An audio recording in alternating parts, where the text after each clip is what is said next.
Hi, everybody. It's Dominic Gambaiani here with Sustainable Living with Dom. And today I am pulling talking points from an unpublished article that I wrote because I've not found a publisher for it yet, all about the circular economy in your neighborhood.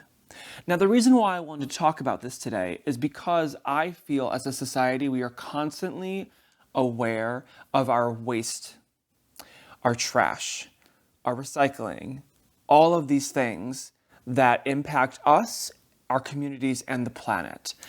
And the circular economy is a model that returns discarded materials back into the system as inputs instead of what we currently use, which is a linear system of make, take, waste, right? So the circular model closes that loop so that the waste becomes inputs for the make. And I wanted to talk about that because there are models that already exist in your community, and I would like to share those with you because I think we can all do our part to help the environment and reduce waste. And there's some ways that we can reduce waste that we don't think of as reducing waste, if that makes sense. I'll explain later as we go along. So this is your sneak peek into my article that has not been published yet called The Circular Economy in Your Neighborhood. Now, the reason why the circular economy is important is because as we as a society begin to tackle the climate crisis and the waste crisis that we face, we have to look at a different way of doing things. We can't keep doing the same thing because it's not working, right? We have all these problems. So, the circular model of manufacturing, it's also called donut economics, if you've heard that term. It's been thrown around in the EU quite some time now. But the circular economy eliminates those problems, such as harmful waste and over extraction and too much stuff, because let's face it, we have a lot of stuff in our house, in our communities, on our planet. We have a lot of things that are going to waste. And so this takes that all, looks at it, and looks at how what we're wasting or what we don't need can either be eliminated or repurposed back into the supply chain. First off, I'm sure you've heard this before, but your local library is not just for books. And I'm the first person to tell you that the local libraries that we have in our communities are beacons of sustainability because it's a great way to use a material, use a physical good, whether it's a DVD, a book, a CD. Some even have tools now, or cake pans. My local library has cake pans. So you take those and use those materials, but then you give them back, because you don't need to keep 50 million books in your own house, right? But you can return it, and then your neighbor can use it. And then the person in the next neighborhood can use it, and the person, the community over can use it. And it keeps that item in circulation, and it reduces the demand of the raw materials that need to be made into that person's, yours, and your neighbor's books. So if you all share one, that's 2 books that don't have to be printed, which means trees that don't have to be cut down, which means dyes that don't have to be released into waterways. There's a whole, it's a ripple effect, right? So your local library is a great tool to utilize if you have not already. And it's a great way to think about how you can sustainably use materials. And you probably have never conflated the two together, but in fact, a library is a circular economy. You are using the materials over and over again. I have personally saved over $2,000. So there's also an economic benefit to the circular economy because you waste less of your money. I know 100% that there are like maybe 5 books on this earth that I've ever reread, right? So why would I go out, buy a new book, have it sit on my shelf, collect dust, for me to never read it again, right? Libraries are also a way to share, to foster a sense of community and to encourage sharing. So if you have children or you have a group of kids that you are have influence over. This is a great way to teach them that sharing is in fact caring, and sharing is good for the planet too. Now, a big part of the circular economy ensures that materials are not simply discarded, but rather reused and reintroduced into the input stage. And the next several little tidbits of information I'm going to give you that you can use in your neck of the woods speak to this point. So I have found several easy ways to support local options to reduce my own packaging waste, because I do know this statistic: 36% of municipal solid waste is packaging waste, meaning all those clamshells, all that plastic, all that stuff that we get when we're like, oh, I have this brand new thing, now I have all this packaging waste. So these few tips speak on both of those points. Did you know that your local dry cleaners oftentimes always accept the metal hangers back for reuse? So when you're spring cleaning out your closets or you're doing a purge, all those metal hangers that you've accumulated either from receiving, dry cleaning, or you just kind of accumulate them because I feel like they always pop out of nowhere. I've gotten rid of so many metal hangers and I still have them in my closet because they keep popping up out of nowhere. But the good thing is you don't have to worry about throwing them away, or you don't have to worry about them cluttering up your space. Simply bring them back to your local dry cleaner. They will thank you. You're saving them money because they don't have to order new. And also you're helping the environment, because while metal is infinitely recyclable, what's better than recycling is reducing and reusing, which is why the mantra goes reduce, reuse, and then recycle. So this is that reduce and the reuse helps your local businesses and also can make a community connection. And sustainability to me is all about building community. Because if we don't have each other to help us through these difficult times, who do we have? So, PackTex. What is a PackTex? This is another packaging material that we often get. They are the 4 rings or the 6 rings that clamp onto normally beer, with the craft beer industry, beer cans. If you have a local brewery in your neck of the woods, they will oftentimes take those PackTex back for sterilization and reuse. So not only are you reusing plastic, which means you're reducing the demand for oil to be drilled up and remanufactured into plastic, which is a whole slew of emissions and toxins. So you're reducing the plastic, but you're also, again, helping a local business stay in business, because inputs are so expensive. The cost of everything is going up. So if you can keep all your packaging materials that can be sterilized safely and reused safely for your local businesses, they will thank you, and you will also help them, and you will help the environment. And we're all about helping the environment at Sustainable Living with Dom. So PackTex, you can look this up because several larger cities like Chicago have citywide initiatives. It really kind of kicked off in Burlington, Vermont, I believe. Of course, Burlington, Vermont, why not? One of the sustainability capitals of USA. It kicked off there, but Chicago is really taking it on. And you'll be surprised as to how many PackTex you accumulate, and you can't recycle them curbside. So you're literally eliminating waste from your household, which also saves you money because you've got to take that, can to the curb less. So this is an easily replicable thing. I have tried successfully to get local breweries in my community and a meadery to accept these back for reuse, which they do, which is great. So if this is something that you're like, whoa, I have never ever thought about that, ask your local brewery, and maybe you have neighboring breweries.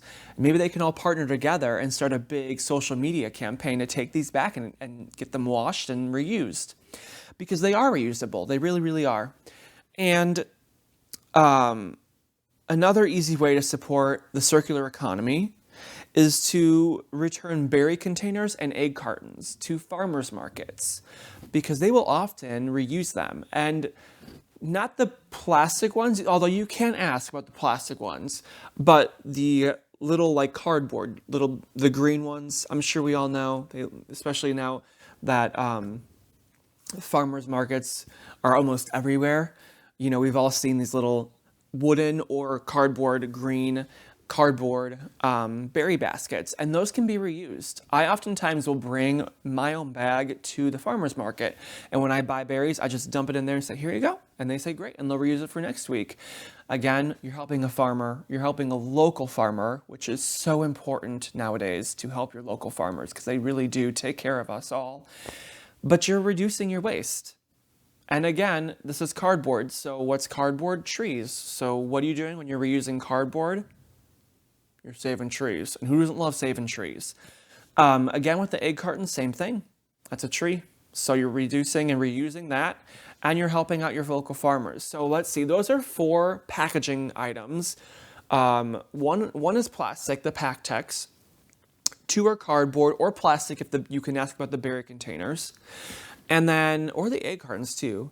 And then metal hangers, you can take those back. So those are 3 local industries that already have circular methods to them that you can support, that you can tell your neighbors about. So I encourage you, when you are next time you're going out, grab something that you can take back to one of these businesses. And again, it's reduce, reuse, and then recycle. Repairing also falls into the circular economy, because if you have an item, because it's unrealistic, right? Not every single item that is currently waste can be re-input into the system as the supply chain raw material. There's things that are going to have to be dealt with in a different way. Repairing is an alternative to landfilling and recycling. If you can repair your items, your electronics, your appliances, your textiles, your leather products even, you're again sending something that would have gone to a landfill back into reuse. And if it's going to be reused by you, then you're again saving money, which we love saving money. Everything's really expensive. We love saving money. You're saving money for you, but you're also saving the environment. It's literally a win-win-win. And there are local businesses that, again, already fit into the circular economic model, right? So many communities have upholsterers, right? Well, they will take your chairs or your tables or whatever else you want to redo, and they will reupholster them for you. We have shoe repairmen. We have appliance technicians. They still exist. They really do. You just got to do like a Google search, or just like a local phone book search, or just a Chamber of Commerce search. But people do exist. A lot, these people do exist. Shoe repairmen, I have one in my community. They often will take other leather materials, not just shoes. So your belts, your luggage. I've paid $60 to repair a big honkin' checked bag, a big luggage bag that you can pack a month worth of clothes in. And I paid $60 to have it restitched. It is still being used by my family today. And that we probably bought from Kohl's in, 2009. So, it pays to repair your items. It really, really does. And clothing alteration, folks, dry cleaners also do have these kind of people working on staff. So if you ask your dry cleaner if they can rehem or reupholster your clothing garments, oftentimes they will, or they will be able to point you in the right direction. So we have appliance technicians, upholsterers, clothing alterations, shoe repairmen, and jewelers. Jewelers, not only will you be able to go buy jewelry, but they will fix your jewelry that you already have. Sometimes for like a really good deal, because they just are like, this takes 2 seconds. Let me fix it for you. There's a lot of cell phone repair stores that are popping up all over the country. And that's because the EU really is leading the way, the European Union, on repairing, right? The right to repair our belongings. Because for a long time, what was happening was all of our goods that we purchased were copywritten, right? You couldn't repair it because it was copywritten to where, nope, sorry, you have to send it back to the manufacturer. We either take care of it, we'll send you a rebate, blah, blah, blah. Now, the European Union is challenging that, saying you have to offer people the right to repair their own, right? So if you go to like Shark or Bissell or any other vacuum cleaner, you can go to their parts and you can repair your own vacuum. You can get belts, you can get filters, you can get new nozzles, new whatever, right? And that's been going on for a long time, but now you're going to start seeing it with more appliances and electronics, especially handheld cellular devices, because the EU is really, really challenging this idea of, listen, we have all these products that are going to our landfill. Why can't consumers repair them? And so a lot of cellular device repair stores have been popping up all over the nation in response to these challenges to these companies. So those are all stores that probably exist in a community near you or literally next door, where you can go and you can support a model of reuse. Because repairing is reusing something. If I repair my wallet, I'm no longer buying a new one. So there's no demand for the new one. So I'm keeping what's already in circulation. It's really like, it's so funny because it's almost like, wow, the 1950s, everything was reused. They put the milk out for the guy and they, had this and this. And it's like, yeah, we moved away from this model that was working. And now we have to get back to that because now we're suffocating and drowning in plastic waste and just in general in waste of all shapes and sizes. So I encourage you to find, if you're interested in learning more about the circular economy, find these resources in your own community, right? We have our libraries. Libraries now even have streaming services. So, call up your librarian. They will be able to direct you. Maybe you can cut the cord, so to speak, on some paid subscription services and use some of the libraries, right? I know at my library, we can get state park passes. So you don't have to pay for a state park pass for the season, which is so cool. I mean, you have to share it, but if I know I'm gonna, in a month, be on vacation going to the state park, I can reserve it and get it ready, right? Instead of paying the $80, $90, $100, whatever the charge is. So your libraries, call them up, see what kind of new programs they're offering. What can you eliminate from having to buy? How can you reduce what you're bringing into your home? How can you support the circular economy? And then we have local businesses that accept take back, right, of the supply materials. So how can you find the businesses in your community that take back items like metal hangers, PackTechs. Remember, those are those clamp clingers that go onto beer cans or soda cans. They sit on top and they click on, and you can click them off, right? Let's see. There's a lot. I could talk for hours about this, but I won't because I know you have other places to be. Thank you so much for sharing your time with me today. I'll wrap this up really quick. So we have the PackTechs. Ask your farmers markets or your local stores about honey containers, egg cartons, berry baskets. Again, metal hangers, PackTechs, those things. And then look around, see how you can support local businesses and mom and pop businesses oftentimes, whether it's a local dry cleaner with an alteration person on staff, or a jeweler, an appliance repair tech, or maybe even you have an upholsterer and you're like, I've been really meaning to get new chairs, but you know what I'll do instead of buying new, is I'll just go support the local economy, repair the fabric or get new fabric and keep the frame of the chair. And the reason why all this is important, this is my last point, is because there's something called embodied carbon. So embodied carbon means when I have an item like this water bottle or this chair or this table, these resources were already extracted, the carbon emissions were already emitted, right? The trees were already cut down, the metal was already smelted, the pollution was already made.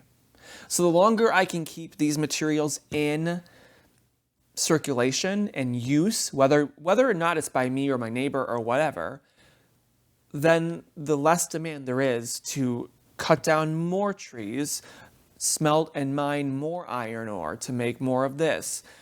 And then we start to lessen our collective impact on our local ecosystems and the global ecosystem that sustains us all. So the circular economy takes that on a huge scale, right, and connects and relinks things that usually are discarded as waste and says, hey, let's design this in a way where it's not waste, but when it breaks down, we can re-input it into the system, closing the loop, reducing our draw on the global planet's natural resources, saving us money, and also supporting all these localized supply chains, because all sustainability is supporting local, right? If I'm going to support a local mom and pop instead of ordering something new from online and having it shipped to me, I've made not only a community connection, but I've eliminated carbon emissions, I've eliminated everything. So I really hope you enjoyed today's episode and my little sneak peek into my article. I hope to have it published soon. I don't know. I basically told you all about it, so consider this the official publication. Sorry to everybody that wanted to publish it but didn't act on it sooner. The last thing I would encourage everyone to do is to look up for refilleries. Places, they're popping up all over. They're called zero waste shops. They're called refill markets. And you can bring your materials, like I can bring this water bottle, clean it, make sure it's clean, and I can refill from a larger packaging, my hand soap, my laundry soap, my shampoo, my conditioner, you name it. Those are popping up all over, and those are really such a game changer. And again, you're supporting local, you're reducing the overall amount of waste that's landfilled or even recycled, right? Keeping things, again, reduce, reuse, recycled. So eliminating that recycling, making things continue to be reduced or reused, that's really the end game of the circular economy. So I think that is about it. I would like to just say, as our consumption continues to increase, working to halt the rise of waste is important. And I hope this episode has inspired you and your family, your friends, your social circles to recommit yourself to eliminating waste in your life, because it is doable and you can save some money, you can help out the planet, and you can help your community, all while having fun.